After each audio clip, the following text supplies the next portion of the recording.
So my name is RK, as Joshana have briefly introduced me. I'm Cloud Transformation Officer for Cloudify.Asia. We are actually focused on helping our customer to transform by using any cloud that is suitable best for the business itself, right? So I just wanted to start off with how Microsoft that is aligned in this journey itself, right? Just a very, very recent Microsoft announcement from Microsoft Build back in May this year. So Satya Nadella expressed the interest of having this intelligent edge, which is what our many topics today, right? Intelligent edge is really helping the endorsement of this particular model, because what they see, the app models are changing itself, right? The apps itself are changing. They are become multi-cloud, multi-edge, even multi-sense and multi-devices. Basically, it's empowering all the users using their preferred way to do what they do best, right? And on top of that, they want to infuse it in AI, right? So AI is so important because it creates a personalized experience, and also it creates a sense of belonging to the user itself, right? When they use your applications, and also when they use your particular business application itself. So this is what is the reason why people are the centers of this experience, that Microsoft wanted to push this intelligent edge to the businesses that can empower this kind of experience to your customers, right? So may I ask, what is edge computing itself? Edge is nothing new, right? We all know that public cloud live in one region that is very, very centralized. Today, we are literally at the peak of centralized computing, right? Back in the day when we collect all our virtual machines in a server, and we thought that is peak computing of centralization computing.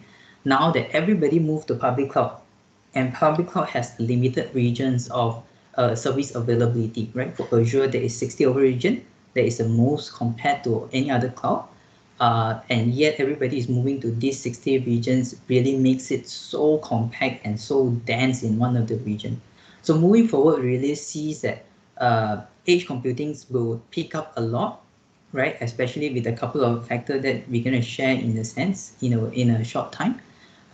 This is where we see that trends are moving forward, and especially with all the edge devices, right? Like sensors, like the telemetric data that is generated at the edge, even industry floor that is generating all this data required to be processed locally, right? And also infused with the AI to bring the computing nearest to the user to get the experience to the best that they could, right? So all these are really the big push factor for this edge computing itself. So with Microsoft, obviously there is end-to-end stack, right, for what is offered within this edge computing itself.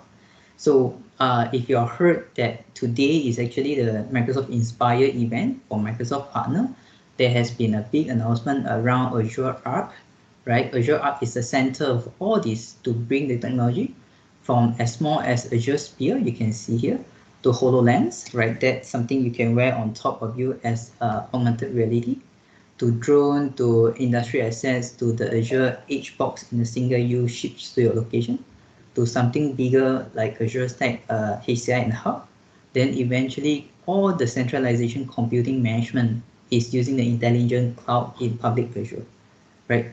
So with that, it doesn't just give you the deployment options, it's also incorporated all these functionality at the bottom, right, to give you the control. So without doing too much of the technical details now, just wanted to show again what we see, that the three key factors with our sponsor here, Dell, right? What they see that is aligned with what we see as well. First of all is physics, right? If you were to have a centralized computing, the first question is always how much bandwidth I need. What is the network latency that I'll experience on? So that is one of the big push of edge computing today. You want the compute to be as nearest as the user, right? So that they can bypass the limitations of physics, doesn't need to travel thousands of kilometers and miles to go to the data center, but process locally that can give as real-time feedback as possible. Secondly is the smart movement, right? This is instrumented and measured because as fabrics and also the silicons gains better performance, you definitely want it to be processed as locally as possible. Well, thirdly, probably my head is blocking a little bit, right? It is the cost of moving to the public cloud, right? If traditionally your workload is already in your data center itself, then there's no reason, or rather there is not so appealing reason to move to a centralized region. As you already know, the age could be happening, right? A lot of partners, even people like ourselves, is to bring this public cloud experience down to your data center itself. Last but not least, not just three, we ourselves also find the number 4 factor, which is technology. As we see today, the edge computing power getting so much stronger, right? Sitting right underneath my desk here, there is an Intel Epic server that is running, right? Single processor that is up to 128 cores, 64 cores, sorry, right? With 2 sockets of 128 cores, right? Easily sitting on my desk just for run my demo lab and test lab and so on and so forth, right? So that is how much power we can squeeze in one dense server at the edge computing. So with that, coupled with the power processing of AMD and NVIDIA, right, graphic cards, it really accelerates the adoptions of this AI and the intelligent edge itself, right? So another reason of compute at the edge, right, you can use it to extract value because there's so much data. If you were to upload all this data to the public cloud for compute, right, you really spend a lot of money on just moving the data around but not extracting more value that you could have by processing it locally. So you can run anything anywhere. That is, Microsoft is one of the only public cloud vendor today that supports multiple cloud solution, right, with their Arc solution and management everywhere with the public Azure, right? Gain expertise and also lower the risk as you adopt this, right? As you scale it at the edge, rather than you don't need to centralize that you need to learn the public cloud approach and so on and so forth. By using edge and your preferred method that you have today, you're already able to quickly transform your existing team to adopt this edge computing power, right? So from IDC that we know of, right, 90% of the new enterprise applications is going to have some sort of AI intelligence, right? So AI intelligence, for those who are new, you might think that it is hard for me to transform my existing application and so on and so forth. But don't worry about it. As we go through, there is certain blueprint we want to share and certain approach that we want to share that can help, right, in terms of making it easier to be adopted even within your enterprise organization. So, yeah, Okay, sorry. I think for the attendees, the slides are actually not changing. Oh, really? Yeah. Okay, then Sorry, I guys. apologize. Let me just reshare now that without my face on the map. Hopefully that can be see better now. Do you see IDC slide at this point? Can everyone see? Oh, okay. Lots of thumbs up. Yeah, all good. Okay, cool. Thanks for that feedback, guys. So we can make this interactive. If there's questions, you can probably post in the chat, right? Or we can pick it up during the break sessions and go through the questions together. So one of the top customer issues that when we see by adopting the edge, especially on the AI and IoT segment of this edge computing, right? Don't talk about just virtual machines and the traditional workloads, right? To get started on the AI, because there's so many vendors out there have their own IoT devices, have their own sensor, have their own management plane. So the most problem that we see is on the end-to-end blueprint, right? There is no single vendor that is available to advise you how do you start, where do you start, and so on and so forth, right? So this is all the issues that Microsoft sees and wanted to address together with a partner and customer like you, right? Another thing is the matchmaking, right? Certain vendor is good at, let's say, analyzing security features like face recognition, speech recognition, but not very good in terms of data processing. So you need a different vendor to, juggle between the use case that you might have, right? Other than that, the things that we always took granted for as IT admin, I admit myself, right? Security. How do you ensure that when you deploy a devices, there is internet connect at your building, there's nobody looking care of it, it's not going to turn into zombie and going to have a DDoS attack and so on and so forth, and some of the rest, certifications to make it always up to date and so on and so forth. So this is something that Microsoft are aware of, and trying to infuse all these solution as going forward to craft this solution together with you, right? But part of that, to make each solution that's interesting, you also have some of the concerns, right, in your mind. So first thing first is, how do you manage your resources and on-prem and the cloud as one, right? That's important for a CIO like you, right, to understand that my resources can be anywhere, but I need to have a control of them, right? Another thing is, how do you safely bridge from on-premise to the cloud? Is side-to-side sufficient, right? Is MPLS or Express Cloud is really required?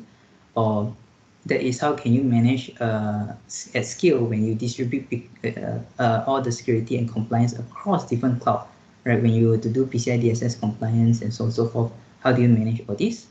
And last two are, how do you have the consistency between the cloud and the edge, right? And also, how do you manage the agents that is deployed across?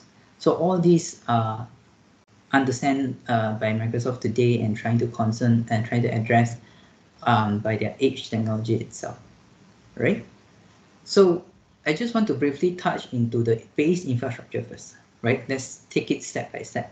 So obviously, Microsoft visions of intelligent edge, one of the approach is to adopt Azure Stack HCI. Right, Azure Stack HCI, as you can see from the name, is just hyper-converged infrastructure. What's so much magical about it, right? So Azure Stack HCI today is Azure solution, right? Delivered by as a Azure services. So it is Azure hybrid by design, means to say that you pay as you go, right? You don't pay an upfront license, and you don't pay as a traditional license and trying to get as a feature sets that 3 years or split by yearly basis. When Azure services happen, it is something like the latest Windows that you have today, right? Windows as a service. Every 6 months, you get new features, and as the new features drop, you get the features included as part of the licensing and pay-as-you-go subscription that you have. Secondly is the enterprise scale and the price performance of it, right? HCI is one of the easiest to adopt HCI because of the price point entry. You can just pay by per core that you turn on within your cluster. And with that, with the latest technology and the knowledge that Microsoft learned within the public cloud and bring down to HCI, you get the best performance out of it with the latest technology, right? Together with Dell, they incorporate all the RDMA, all the advanced technology, 25G networking, and so on and so forth, right? Familiarity and management operation, because the interface that is very consistent with what public Azure is today by using HTML5 in the admin center. It lets your IT admin without need to transform the total skill sets to learn these features itself. Last but not least, we give quite a big variety of the choice deployment options, right? Later slides on the Dell stack, there is a couple of portfolio that we're going to show you how small you can start with and how big you can go with, right? So obviously, as the HCI that you always know of, right, it is converting the traditional 3-tier to the commodity hardware with the use of the software, right? This has been pitching for the last 8 to 10 years. There's nothing new. But what we see is how Azure deliver this as a services is really giving us a lot of value, right? So this is a base infrastructure that we've always taken care of. When we're going to use it, basically a lot of situation we can deploy HCI itself by running virtualizations of your virtual machines on-prem. That is always be taken granted of, right? There is infrastructure we can turn on virtual machines and it just expect it to run without interruptions. But Azure Stack HCI also have a lot of features. For example, it can deploy cloud native apps, right? Later in a couple of few slides, I want to show you how Microsoft enabling these features, right? Deploy Azure cloud native software in the HCI itself, or basically in any cloud that you choose of, right? As well as deploy a Kubernetes cluster, right? That can give you a lot of modernized platform to run your modern developer application workload today. So some may say that how's the adoptions of Kubernetes in Malaysia? Basically, from what we hear, there is a lot of big corporation already adopted it, right? Developer has been developed certain application and framework that's ready to deploy. As a matter of fact, the infrastructure is not ready, to get the compliance and to get the modern infrastructure within on-premise itself, right? So a part of that intelligent edge, right? Because it can start as small as 2 nodes. It can basically deploy at retail store. It can deploy at branch offices. That doesn't take out a lot of footprint, yet it get a lot of performance and stability out of it. Last but not least, because of the stability and the performance, SQL is one of the best workload today to run on HCI because of the performance alone. Last but not least, modernize and secure data center because it lets you live and shift your traditional workload. For example, if you have Windows Server 2008, Windows Server 2012 R2, that is going to be EOL soon, those workloads are able to get free extended security supports by just adopting Azure Stack HCI, right? The 2012 R2 is going to EOL soon, end of mainstream support soon, and you'll get free security updates by running into Azure Stack HCI. And that's huge. That's just announced by today, this morning, right, during the Ignite session itself. So obviously, we definitely have to talk about Dell. Dell is #1 in a HCI market, right? Has been proven year after year that Dell has been invested so much. So I won't talk too deep in detail here. There's a couple of slides that we're going to drill down a bit more why we think that Dell is the right partner for us. Okay. So not just Azure Stack HCI, right? We're going to take step by step. Now that we have Azure Stack HCI, how do we bring the intelligent edge workload? How do we even infuse AI workload into your Azure Stack HCI, right? It's not going to be just traditional running on infrastructure itself, right? So this is why we envision it. On top of the application of your virtual machine, there is services that we can be turned on, right? That runs on HCI to cater for things like AI ML workloads, to cater for these cognitive services, right, across a couple of steps. So let me go through that. So one way that we envision that how do we infuse AI ML into this is through a Kubernetes services, right? So Azure Stack Kubernetes, Azure Kubernetes services, it is as passive as you can find to run a CNCF validated solution on top of your on-prem infrastructure. So other competitor solutions, they build their own version of Kubernetes management plane and build certain integration and so on and so forth. But for Azure Stack HCI, it's using the public Azure version, right? Which, as you can see, it is consistent with public Azure services here, right? You can easily set it out on top of your HCI by going through the GUI interface of deployment. There is app capability and always up to date like Azure, right? Once you have deployed, the management plane of this will live in Azure, right? So Azure can do monitoring, to management, to policy updates, and so on and so forth. And that is really, really a big thing, right? For example, once you deploy Kubernetes, you as IT pro, it doesn't really know how to manage the Kubernetes environment, right? So what does AKS give you using Azure Arc is that your monitoring sits in Azure, and Azure, using their latest advanced technology, can do a vulnerability scan, can do a defender or malware scanning on your Kubernetes cluster, give you the report, as well as to do a remediation, right? Not just that, it also can give you the management capabilities, for example, right, to keep your cluster updated by telling you, hey, now that after 3 months, right, you have deployed this and your version is 1.15, there is 1.16 or 17 that's available. How do you want to do the update? If you do the update there, then you do a rolling update without interrupting your container workload within the AKS itself, right? So that's where we see we can leverage the power of public cloud to do the mundane workload, right, by patching management, monitoring, and so on and so forth. So with that, the built-in security, because it is the same core Linux image running in the backend, it is called the CBL common Linux code base that called, I think, Marina, right? That is running natively in public Azure as well. The Marina image, Linux image, it is used to run AKS in Linux, in Azure. It's the same code base that is running in Azure Stack HCI AKS. So it gives all the security and all the trusted platform compliances within the image itself, and you are easily get started in terms of this, right? So when to use AKS, today we see the Malaysia driving force are not super strong yet. We see a lot of requests, but it's not to say that mandatory must adopt AKS in this scenario. But we hope that in a short period of time, we really see the demands go bigger and bigger, not just for the large organization today, but go through any size of developers and also any size of organizations to adopt this, right? So with the small skill sets to be able to adopt this, we see that it is quite easy to deploy whenever there's a container bootload or even new application modernization, right? AKS could be the preferred choice for your developer to start working on it.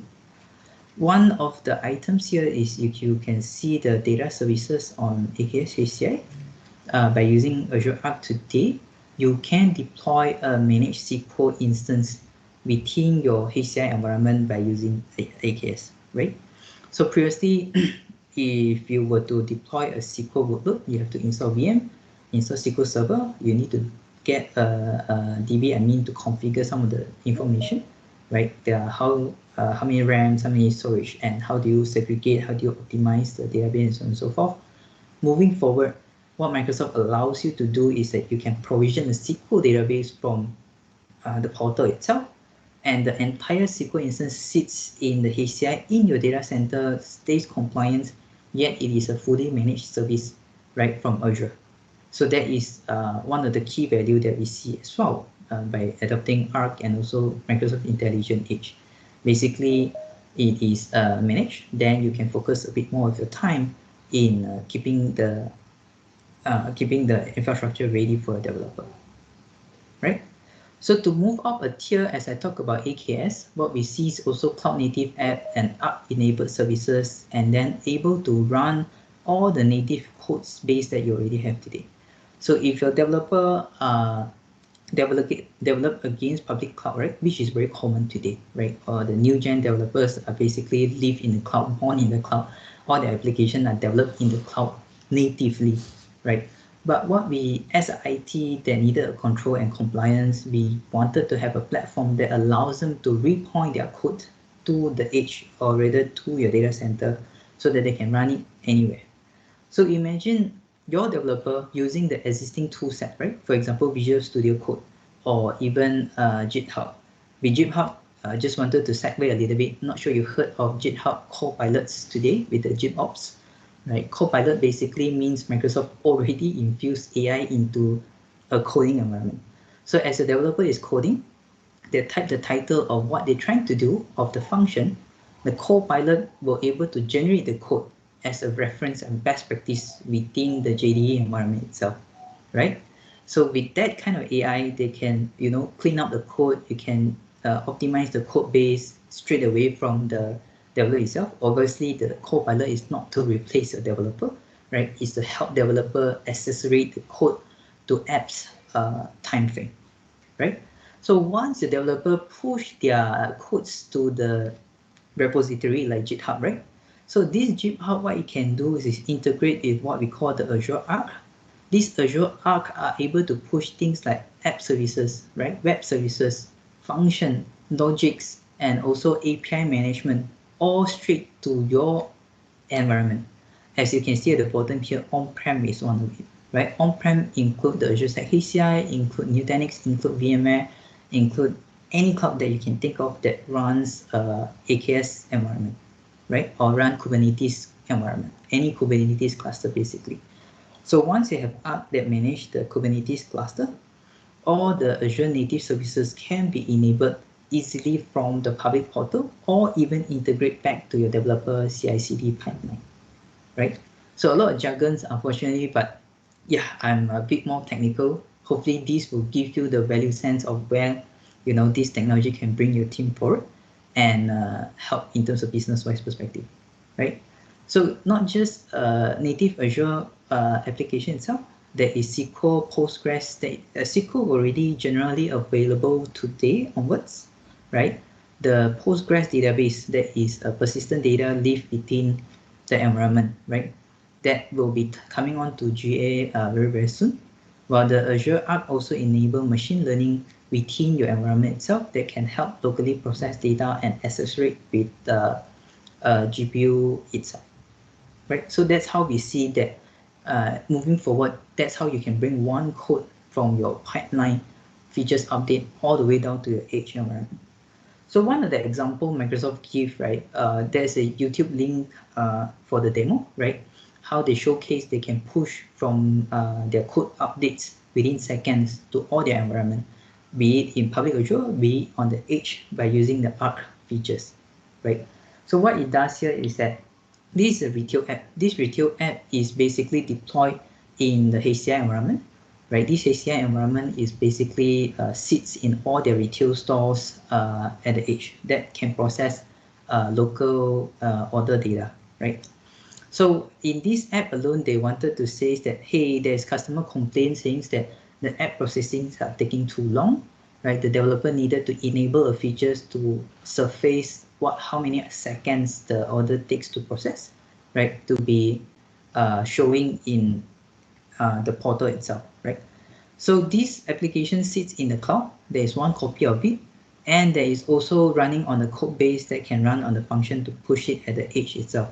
So as long as the edge is Arc enabled with the app services are running, the developer can update the codes within the GitOps, right? And from the GitOps, it's actually push the data easily down to all the edge location.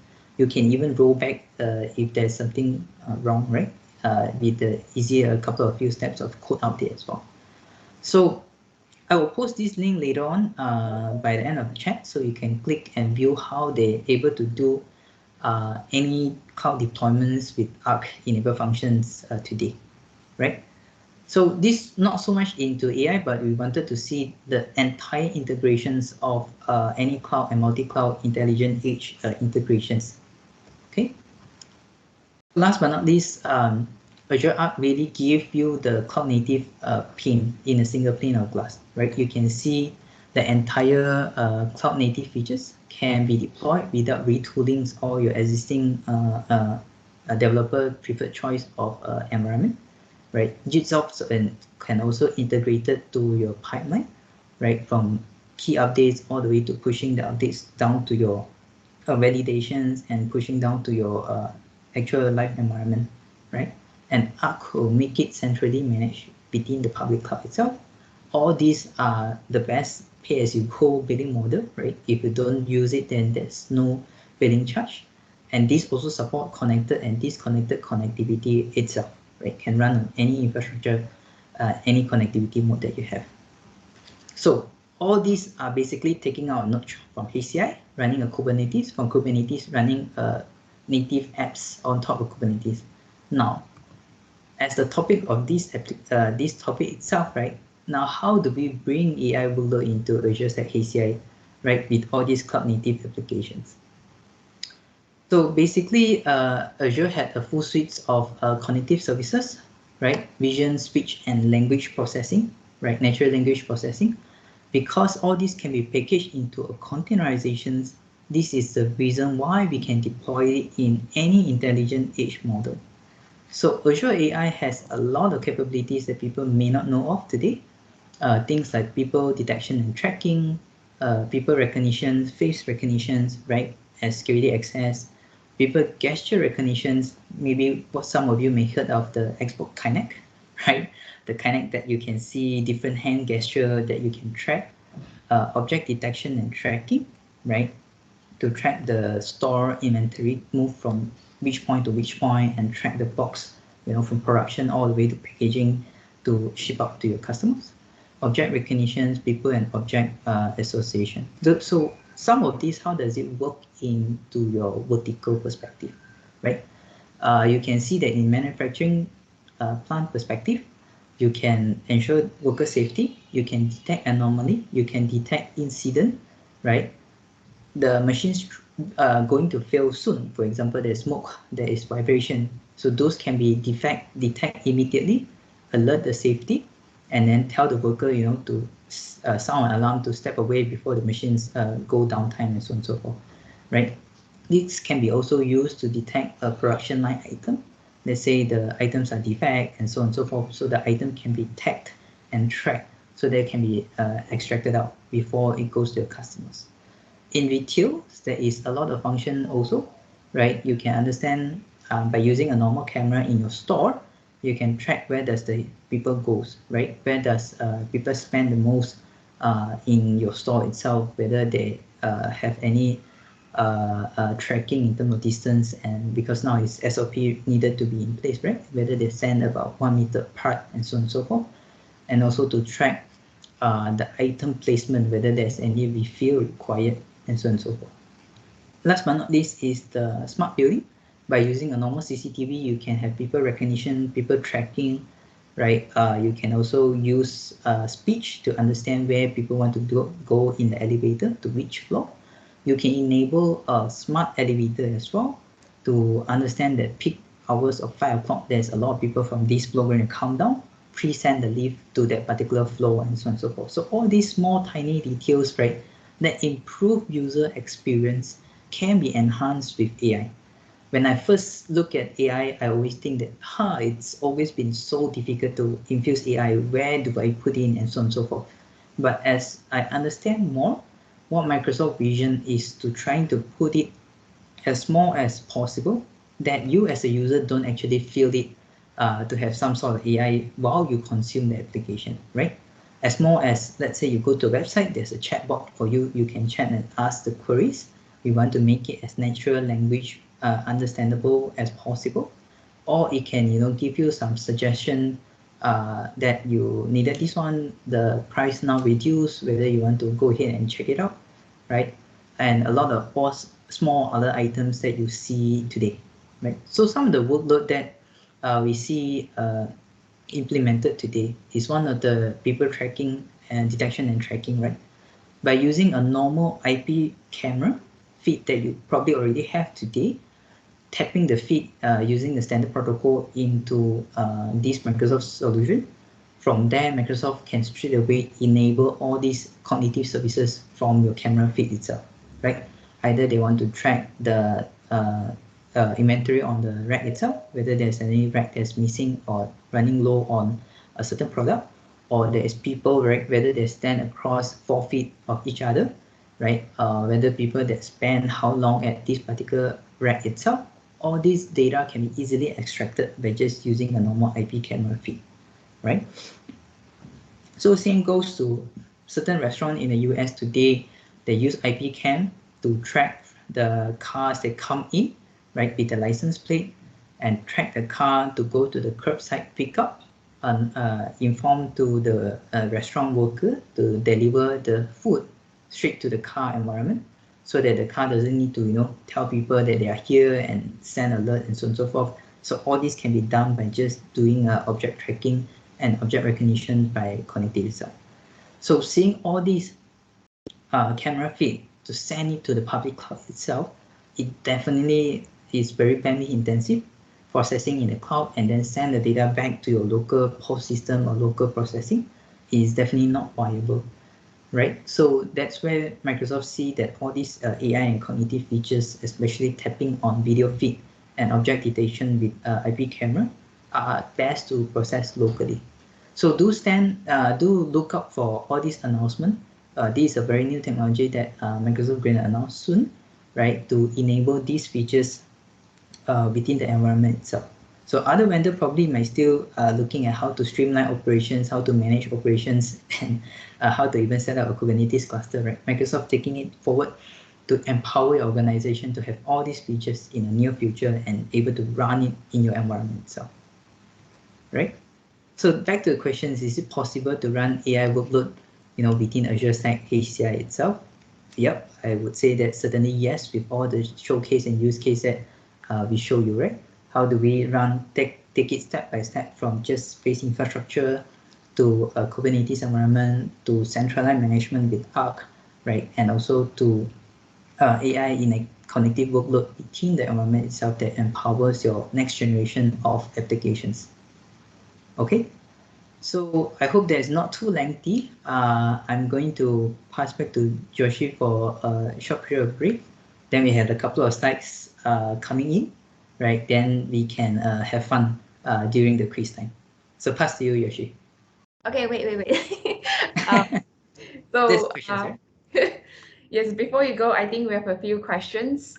All right, cool. The first question would be, can Azure and Azure Stack HCI be managed in a single portal? Yeah, that's a good question. So one of the top mind that we previously mentioned is that how do we manage infrastructure as a whole, right? So as of today, we can use Arc to manage the VM you deploy on HCI, which is at the edge, right, to be centrally managed in Azure. So you can push policy, you can have updates pushed down, you can see the monitorings within the public Azure itself. So not going to stop there for sure, right? In the future, that is already in the roadmap. We wanted to gel the infrastructure together.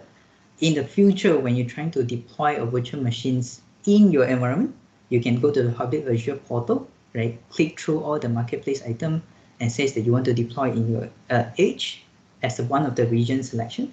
And then you're going to push down all the bookloads and deploy it for you.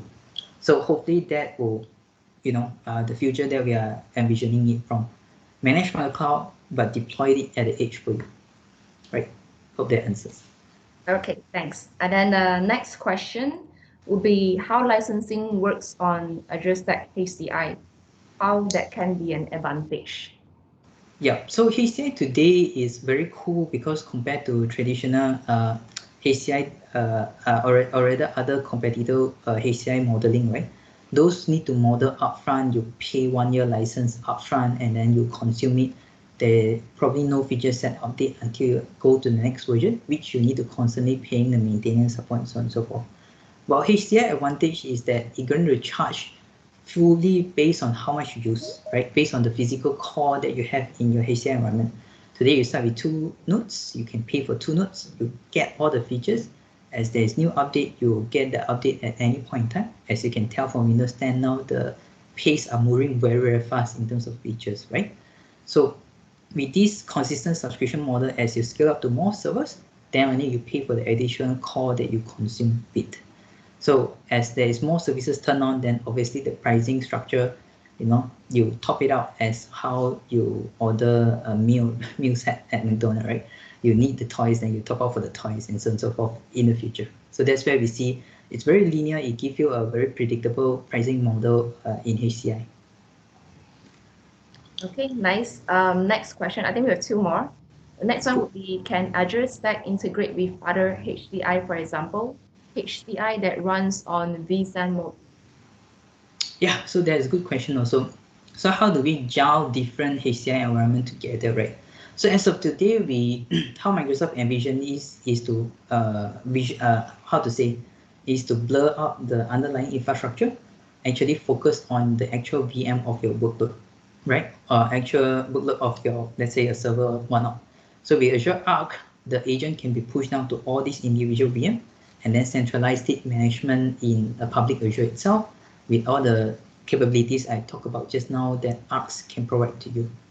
So that's how we don't manage the infrastructure, but we manage the workload to keep you secure and up to date for you. Okay, last question. Azure Acts is portable with other Kubernetes services. Anything to watch out or best practice? Yeah, good question. That is really important question. So as we talk about Arc supports anything, right? So what is the caveats here, right? So the caveat here is that the Arc supports any Kubernetes cluster that is CNCF compliant.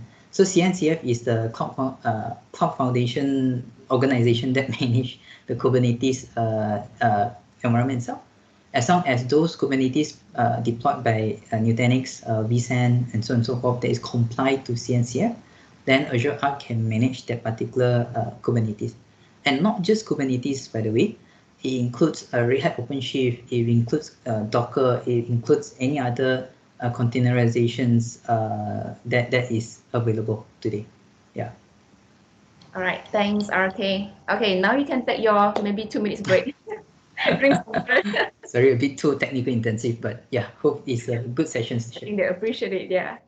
Okay, so let's give some time for RK to breathe, catch his breath. Okay, you can see on your screen now, there's a QR code for the survey form. So please don't forget to complete the form because you need to key in your nickname that you want to be identified later for the quiz. So again, this is like super important, especially if you're gonna win.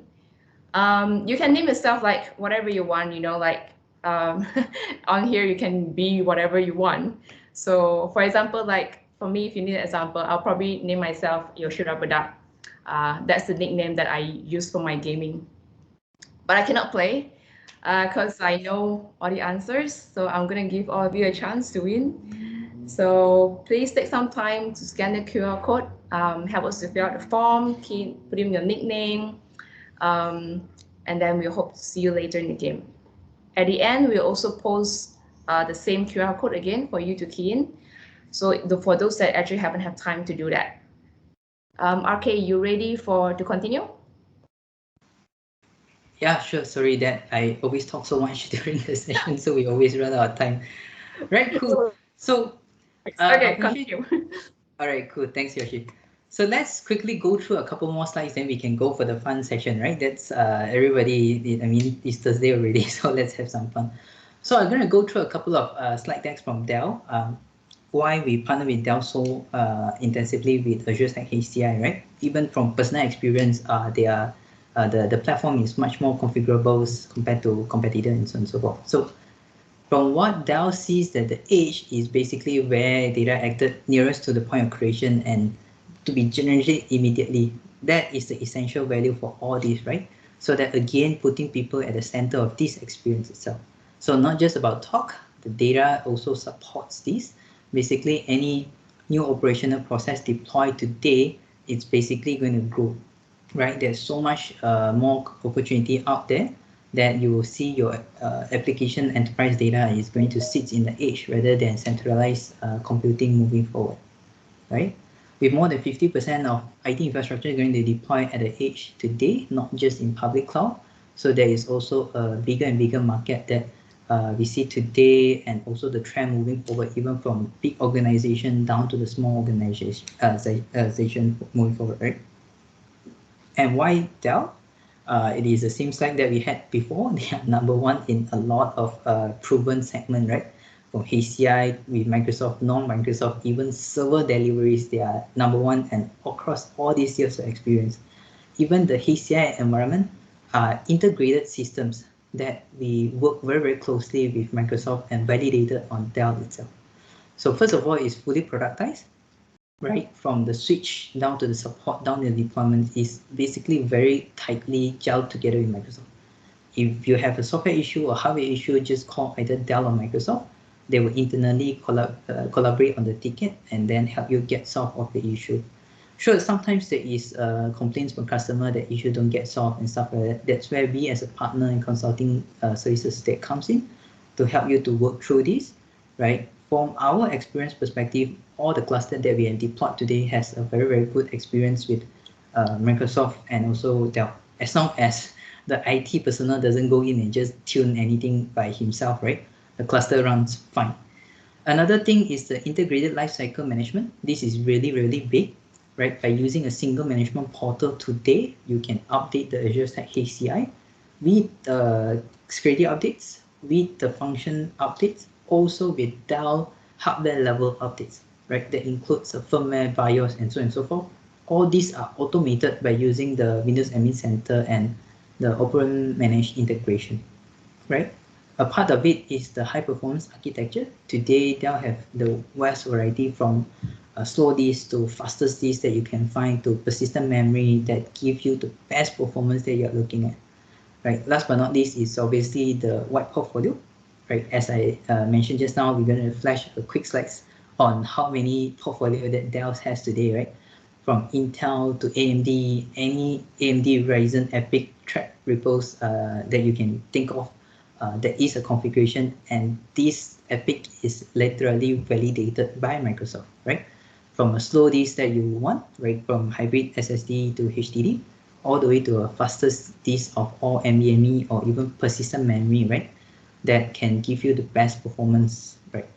So all these you can range from as small as 2.5 terabyte, right, all the way to 192 terabyte in one server, right? As you can see, it fits a lot of for your requirement perspective. From as small as 64 gig of RAM all the way to 1.5 terabyte of RAM, you can literally throw any heavy workloads or any business critical workload at it, and it still run fine in terms of performance perspective, right? In terms of quickly share in terms of performance number, right? All the Intel and AMD has huge number that you are expecting. This is throughput, how much throughputs data transfer that you have if you use persistent memory. 23 gigabytes of throughputs, right? Not bits, 23 gigabytes of the throughputs that you have. Average SSD in your laptop probably 2 to 3. That is quite on the today's standard. So this is 10 times easily higher speeds inside, right? In terms of million throughputs perspective, average data, I think average NVMe's SSD in your laptop is 200,000 to 400,000, if I'm not wrong, right? This is again 10 times the performance that you see in the server itself. So imagine if you throw a very, very heavy SQL workload at it, it will definitely run fine today, right? So if you go through a bigger cluster, you obviously get more and more performance. 7525 is a AMD portfolio with all a lot of PCIe Gen 4 lane, the speeds and so on and so forth. Really, we can see a huge performance that we have today. The only thing caveat here is that from what we see in Malaysia, we don't see that such requirement at this point in time, right? So wanted to say that this is there. It's just that when we can adopt this and deploy this within Malaysia landscape itself. So on the overall, regardless of how big or how small that you have, everything is managed centrally by the Dell integrations end-to-end, right? And we leverage on the Azure ARM and also Azure Arc in public Azure, right, to deploy all your apps and in your edge location itself. Right? Again, to quickly recap, app services, function, logic app, database services can be easily deployed at your edge location that is cloud native, right? And all these features, right, security center, vulnerability scanning, advanced threat protection, backup, updates, all this can be managed in the Azure as a single pane of glass, right? All this can be pushed down easily by using Arc itself. So that is the advantage of Arc. Just want to quickly go through a couple of slides. So quick updates is that this Arc data services is GA today. So we see more and more features going to turn on. One of the features, as you can see here, is all this application. This is same consistent with public Azure that is going to turn down cloud experience, always up to date, as a service, elastic scaling, all the best stuff, good stuff that you see from the cloud.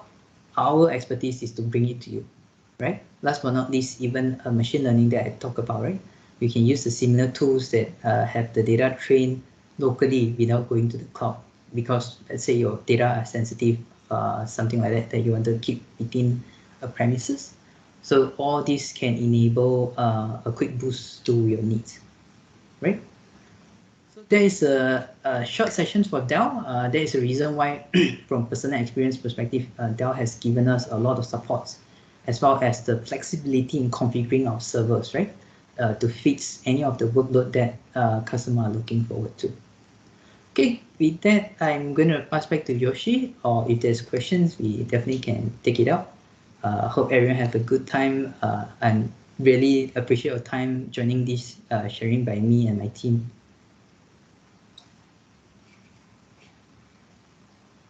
Oh, Yoshi, I think you are mute still.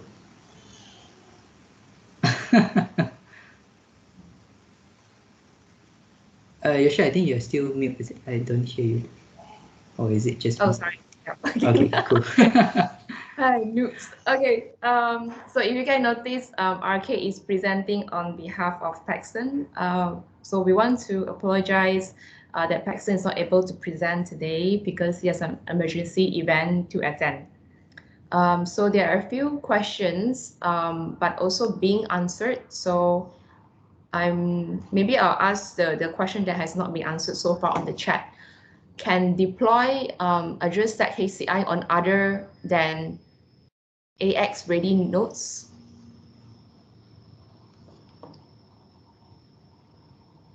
Oh, you also mute. Okay, this is really getting into our brain. Anyway, sorry about that.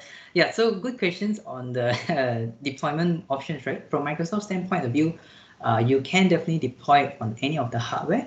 Obviously, there is added benefits of deploying it into the AX ready node.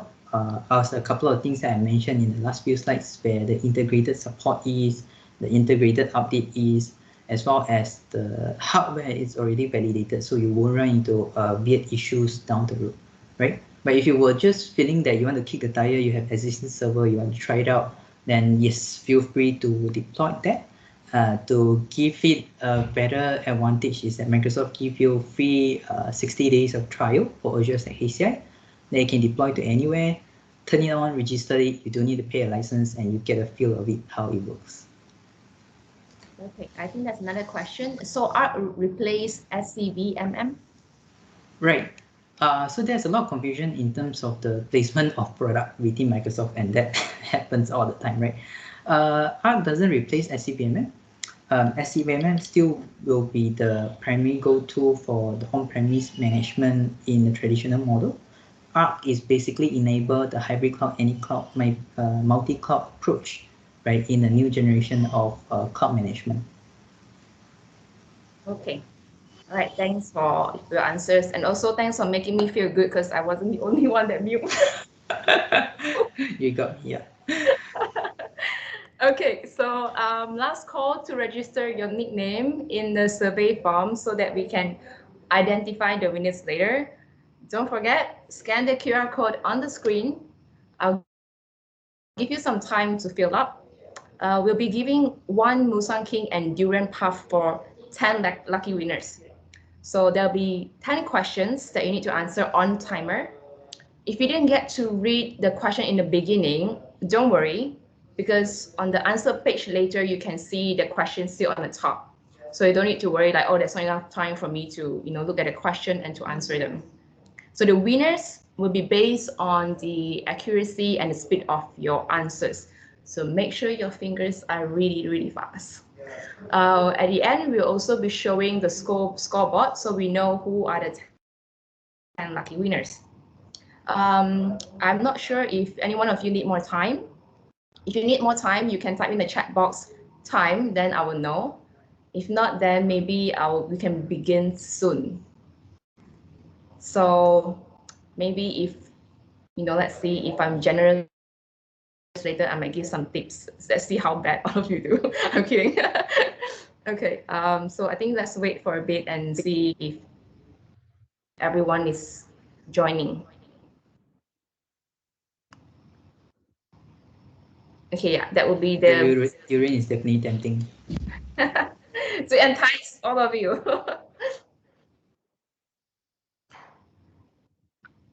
Okay, so you can see in the chat box, that's the Kahoot link.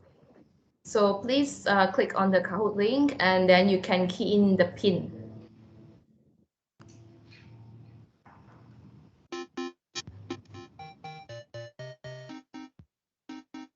I will try to guide a few of you to see. 13K.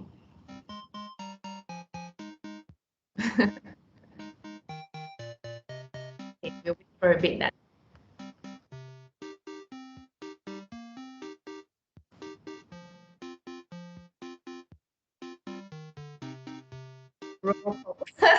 Okay, make sure your nickname is the same as in the survey form, yeah, so we can contact you and then send you gifts. The durian would be a Musang King, really nice, fancy durian for you, nothing cheap. And we'll also attach maybe like a cute thank you card for all of you. If you want to see, here's my handwriting. Can you see my handwriting? Cannot. Sorry, my handwriting is very ugly anyway. Ask someone else to do it. But maybe I'll just slot this thank you card in. So if any one of you are lucky enough to get a kid's handwriting, that'll be me.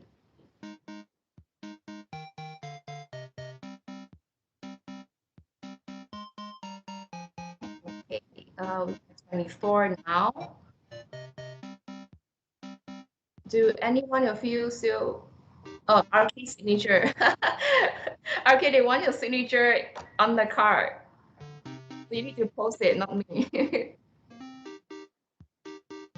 Anyone of you still needs some time to go into the browser? I think then we can probably start soon.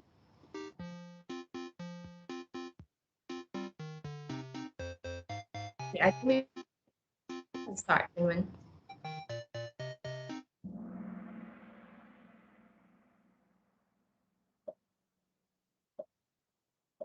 Okay, let's see.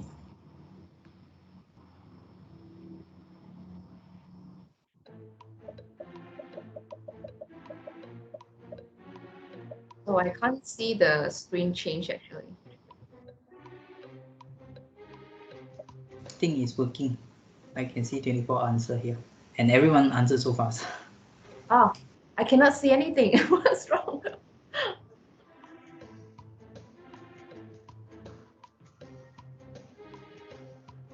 Oh, I'm sorry. I can't see though. Maybe I should rejoin.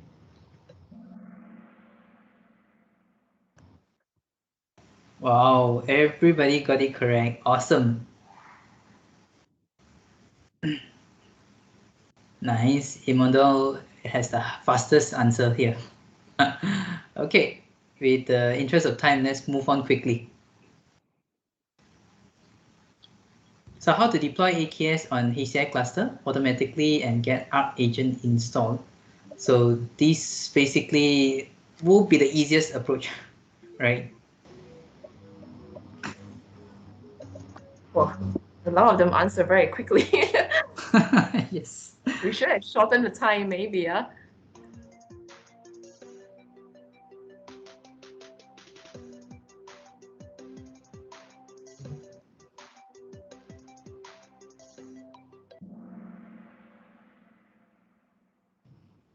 Okay, 4 of you got it correct.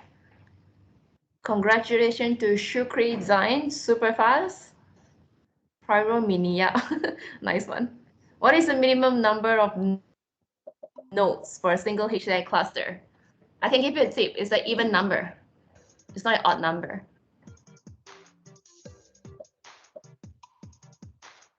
So it's either 2 or 4.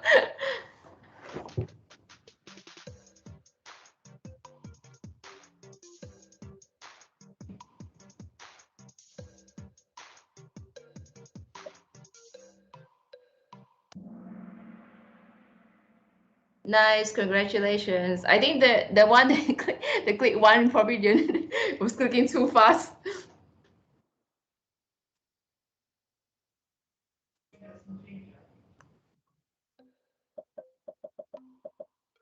Okay, AX nodes support Robo HCI deployments. True or false? Robo means remote office or branch office. Wait, I think many of you guys cannot see the screen.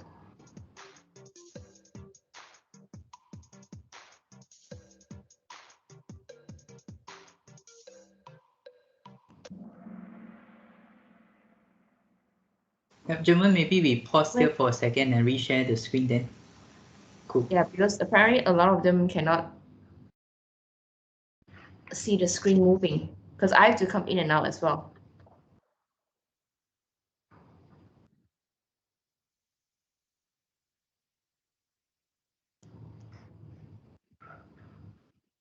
Okay, okay. All right, now it's moving. Sorry for the technical issue. Okay, question number 5. Azure Arc enable Kubernetes. True or false? I cannot give any tips on this because it's a 50-50.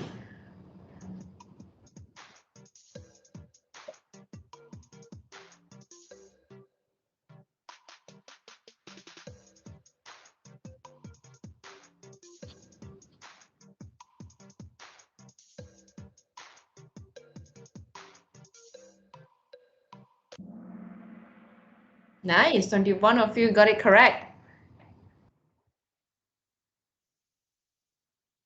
Nobody can beat Shukri. What's going on? Okay, question number 6.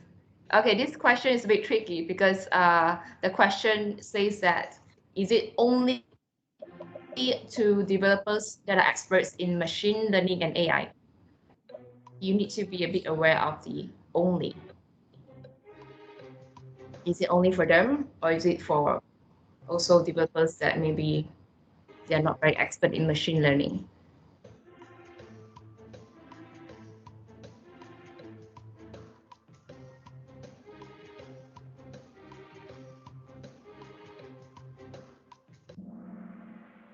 Yes, it's false because Azure Connective Service is available to developers with or without having any direct machine learning or AI skills expertise.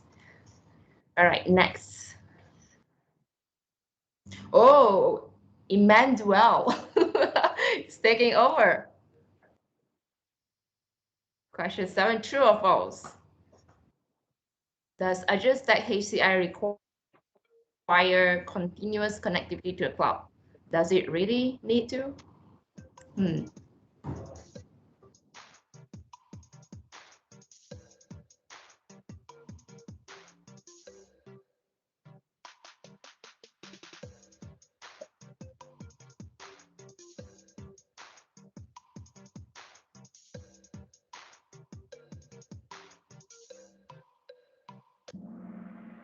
Oh, I thought I gave some tips so that do you really need to? Like, answer is no, because Azure Stack HCI is designed to handle periods of limited or zero connectivity. Okay, question 8. Shukri is back. Where is Emmanuel? Azure Arc makes it possible to run Azure data services on-premise, at the edge, and in public clouds. True or false? I would say this is a very positive question.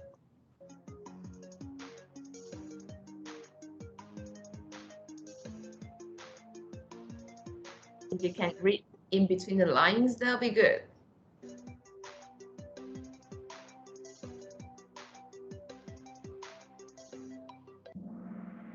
Awesome! You get my tips. You can use Kubernetes and the infrastructure of your own preference. Okay, question number 9. 2 more questions. Shukri is still on the top now. Which one is incorrect about Dell EMC integrated system for Azure Stack HCI? So, which one is sound a bit more like negative because it's incorrect, right?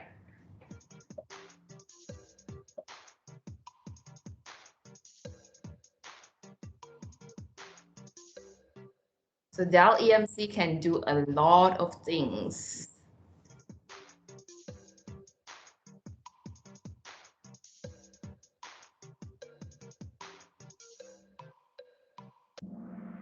Awesome, congratulations. Dell EMCs offer a wide portfolio from the smallest remote or branch office to the most demanding database workloads.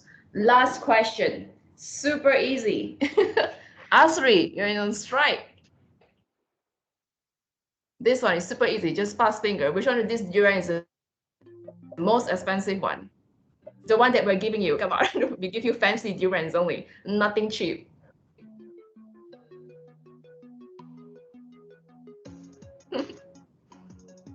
Actually, red prawn is, I actually Googled it, it's actually a durian. I actually thought it's a prawn, but it's actually a durian.